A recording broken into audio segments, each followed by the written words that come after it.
Meus amigos, vamos ver hoje o Salvador da Democracia.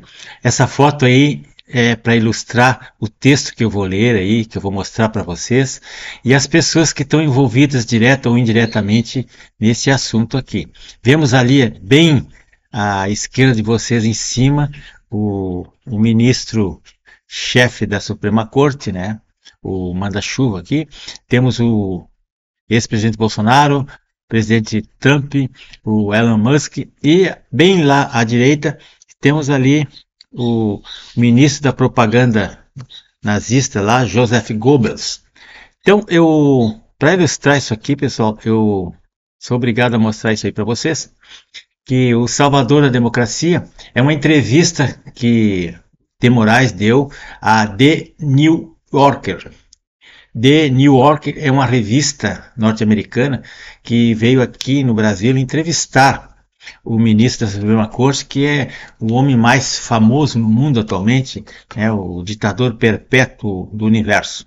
Então a entrevista concedida a essa revista americana, que é uma revista de esquerda, claro, naturalmente, foi em 7 de abril, e o ministro de Moraes, como eles colocam, é de Moraes, revelou ao mundo em 19 páginas, é uma reportagem ampla, e demonstrou ali tudo o que ele pensa, o que ele faz, o que o STF faz.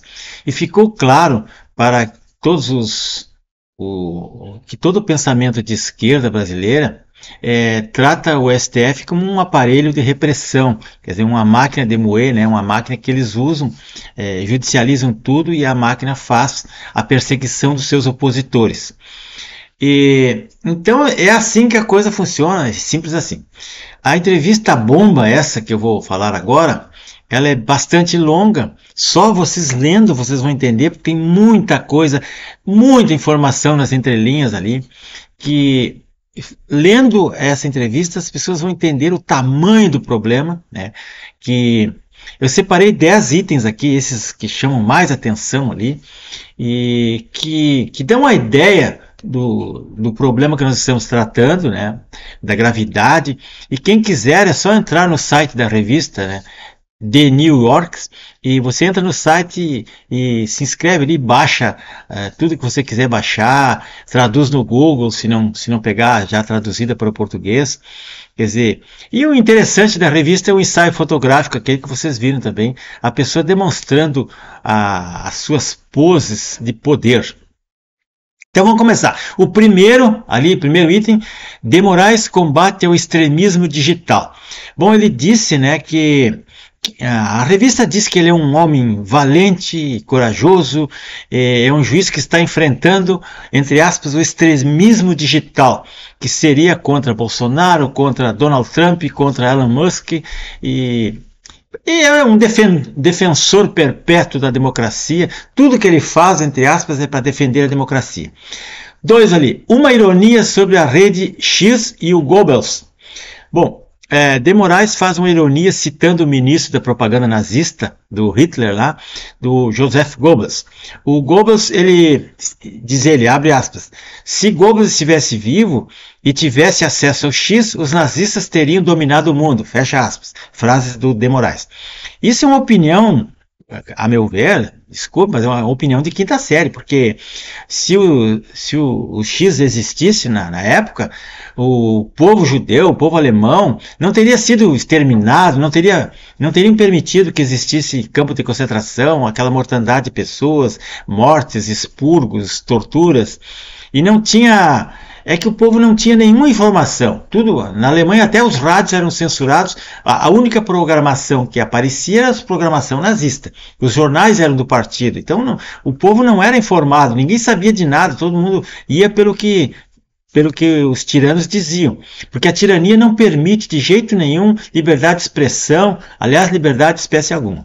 O 3 ali, o Supremo como ator político. Estou falando do Supremo Tribunal Federal. Na entrevista ele diz assim: o ministro de Moraes destaca a politização do STF, ao dizer que a Suprema Corte tem agido como ator político o tempo todo. E, de fato, isso é uma coisa inegável, né? Há muito tempo eles já não respeitam a independência dos poderes, já não respeitam a Constituição, interferem no parlamento, decidem pelo presidente. Quem tiver dúvida, é só dar um Google aí que já vai ver. Tá. Então, o quarto ali, Bolsonaro uniu os ministros do STF. Uniu contra ele, claro, né? Ele disse que, por várias vezes, o ex-presidente Bolsonaro se envolveu em uma disputa feroz com o Supremo.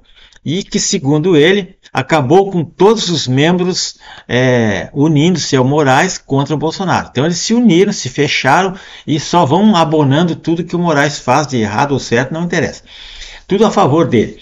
E isso desde o início de 2019, mas eles não falaram, ele não falou na interferência ilegal que eles fazem nos outros poderes, em atos privativos do presidente da República, o poder discricionário do presidente da República previsto na Constituição foi invadido, por aí vai. Esse tipo de coisa não falaram, mas só falaram isso aí. Então, por trás disso tem muita coisa. O quinto ali, motivo da inegibilidade do Bolsonaro. Então ele disse que o Bolsonaro se tornou inelegível por 8 anos pelo TSE, quando ele era presidente da corte, por semear desconfiança no sistema eleitoral, só que ele esqueceu de falar que o código-fonte foi sonegado para a perícia, que não houve a transparência devida necessária para o pleito e por aí vai. Mas isso aí está nas entrelinhas. O 6. Sobre o filme Ainda Estou Aqui. Até isso foi ventilado na entrevista.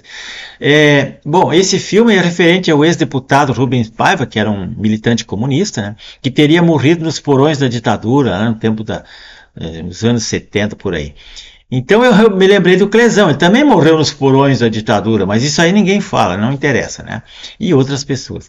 E esse vencedor do Oscar, que o filme foi considerado o melhor filme estrangeiro, não sei o quê, coincidentemente, no momento em que milhares de pessoas são perseguidas, são patriotas acusados de atos golpistas, atos contra a democracia, e prisões, e exílios, e mortes, e expurgos.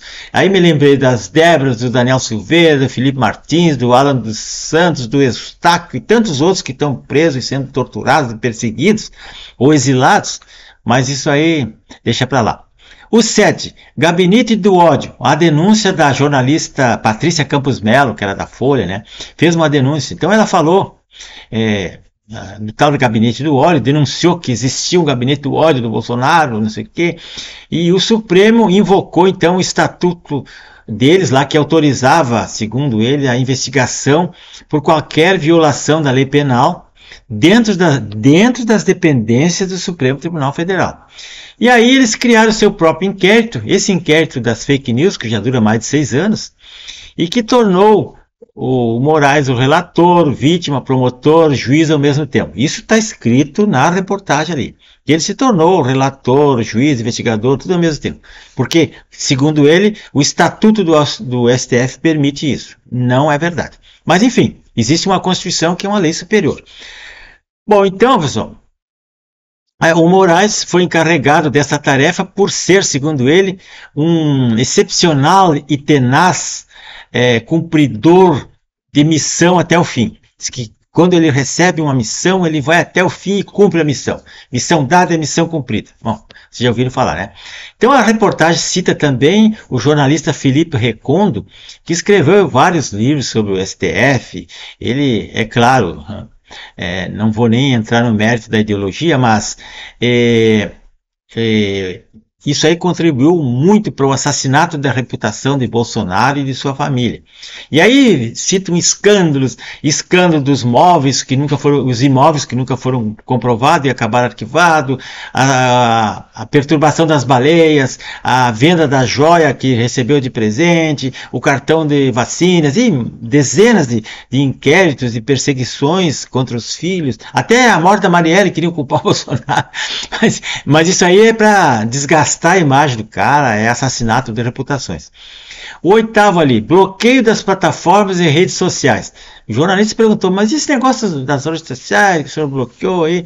Aí ele disse que que sobre o bloqueio e as multas milionárias que aplicaram em várias redes sociais, entre elas o Rumble, o Telegram, o WhatsApp, o X e outras aí, que nem me lembro agora, que estavam se negando a cumprir as decisões do Alexandre de Moraes para entregar nomes e perfis ou bloquear centenas de pessoas, como ele acabou bloqueando, nas redes sociais.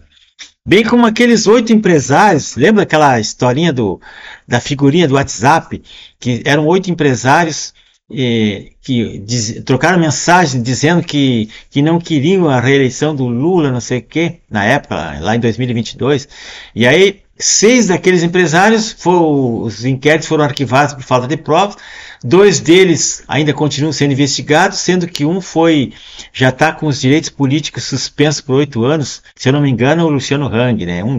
E o outro está sendo investigado. Então, um absurdo sem pé nem cabeça, por causa de uma figurinha de WhatsApp, as pessoas serem investigadas e terem seus celulares apreendidos e etc. Né? Bom, o 9 ali, pessoal, bloqueios das plataformas, e agora vem o possível absolvição de Bolsonaro. Perguntaram se seria absolvido dos atos golpistas, da tentativa de golpe, e ele disse assim: o Bolsonaro poderá ser absolvido no inquérito do golpe, mas, todavia, contudo, né, mas não será eleito. E seus filhos, ou até a Michelle, esposa dele, eles têm mais chance do que ele, porque ele não tem boas relações com as Forças Armadas, está queimado com as Forças Armadas. Bom, todo mundo sabe que essa informação é muito importante, porque por trás disso tem sabe que os comandantes do Exército, das Forças Armadas, antes de ligar um comandante para uma repartição, unidade militares, telefonam para lá e perguntam: Excelência, posso nomear este ou fulano ou Beltrano para comandar a Amazônia, comandar não sei o quê? Aí ele vai dizer: não, esse aí pode ou esse não pode. É assim que as coisas funcionam. Então, com esse perfil aí, e dentro desse sistema aí, dessa sistemática, não tem vez, não adianta, né? Ele pode ser eleito 1000 vezes, mas aí eles vão continuar cada vez apertando mais.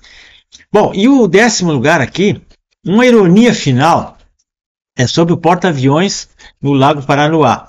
Então ele perguntou assim, que para mostrar, eu acho que para mostrar que ele está pouco se preocupando com a pressão dos Estados Unidos, que ele não está nem aí para o Trump, ele disse, abre aspas, eles podem entrar com ações judiciais, pode fazer o Trump falar, se mandarem o porta-aviões, aí veremos. Se o porta-aviões não chegar ao Lago Paranoá, não vai influenciar na decisão do Brasil, ou nas decisões nossas aqui. E dentro dessa entrevista tem coisas ali muito interessantes que eu acho que todos os parlamentares, militares, pessoas da minha geração que se preocupam com o país deveriam de ficar com a barba de molho o que está escrito ali, porque na verdade eles não entraram no mérito, até porque o gringo não conhece o Brasil, não perguntou pelos presos políticos, não perguntou pela censura, não perguntou uma série de coisas que deveria perguntar, porque como jornalista de esquerda, ele faz aquilo para o qual ele foi pago para fazer. Então, a fim de nós posicionarmos, pessoal, para a gente não ficar totalmente em cima do muro, isso aí pode custar a nossa vida, o futuro dos nossos filhos, dos nossos netos, é bom a gente ficar antenado, né? Isso aí é uma guerra espiritual. Quem tiver dúvidas e não souber o que é guerra espiritual, basta retroagir lá no meu canal, tem vídeos lá que falam sobre guerra cultural, que eu fiz postagem anterior aí, para mostrar a situação, né, como é que funciona.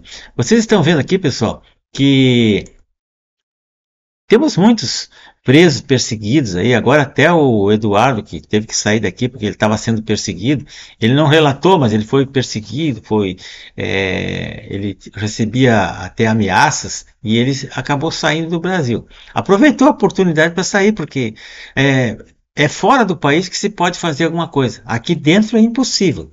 Como eu disse, aquele negócio das Forças Armadas ali. comandante tem que ligar para uma determinada autoridade para perguntar se ele pode ou não fazer alguma coisa. É sinal que está tudo sob controle, o controle deles, naturalmente. Então, meus amigos, por favor, se inscrevam nesse canal, é muito importante. Vou deixar aqui na descrição um livro que é muito importante vocês lerem e um filme para todos verem também, que está de graça no YouTube. Está aqui na descrição. Por favor, então, dê um dislike ou um like, se inscreva no canal se não é inscrito, isso é muito importante. São pequenas informações, que é um universo enorme de informações que a gente é obrigado a passar assim em 5 minutos para que as pessoas tomem consciência. Muito obrigado a todos.